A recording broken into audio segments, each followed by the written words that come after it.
Patrick, clearly disappointed about the result today. What's been the reaction? What have you said amongst yourselves?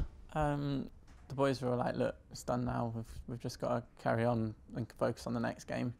The manager said there's nothing we can do different. I think today we played really well. I think anyone looking on would see that we dominated the game. We should have been probably 3-0 up in the first half, and it was one of them where we knew if we didn't stick our chances to get away, that if we made a mistake, they'd capitalise on it. And I think it was testament to the way we played, the fact that compared to how they played against us in the first game of the season, we stopped that completely today. I mean, first half we dominated, we stopped them, we pressed them, they couldn't really pass, they couldn't do anything, and I think we played really well. It was just one of them where it's frustrating not to come away with, well, we felt we should have won, but to not come away with anything is very frustrating.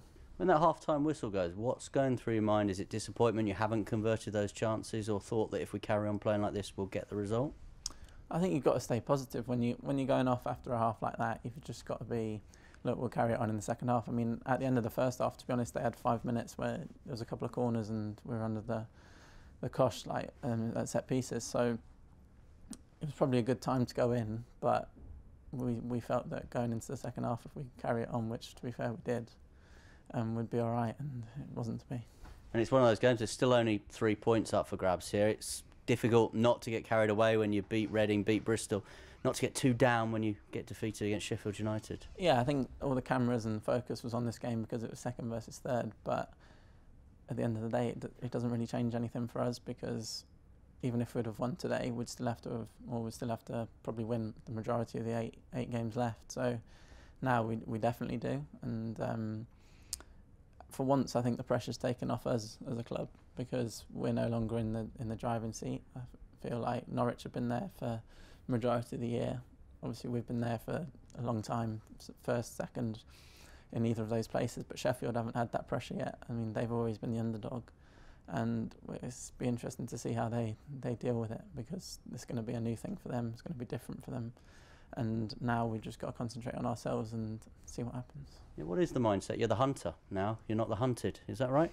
Yeah, something like that. I think that it would be nice, because people won't be talking about, oh, are Leeds going to do it, are Leeds not going to do it. I mean, they still might, but the majority of the focus is going to be on the other two teams, and hopefully we can do our business and get on with it with a little less focus. International break coming up. There had been some speculation you might have been going with Ireland, obviously. What is the plan now over the next couple of weeks? Yeah, I spoke to Mick, and I just said to him, look, obviously I've been injured for a big part of the season, and I've not been able to help Leeds quite in the way I would until this point. So for me now, it's important that I concentrate on the club and try and get us back to the Premier League, or help get us back to the Premier League. And I said to him, look, I'll sit down and have a chat with you after the season's finished, and then we can have a proper chat about things. And yeah, I think that's how we left it. What was the question? So obviously just now with the club, a few days off maybe, and get back for the Millwall game. Yeah, I think that it'll be a similar kind of thing, that we'll get a few days off throughout at some point during the 2 weeks, and yeah, then back in the following week for prep against Millwall.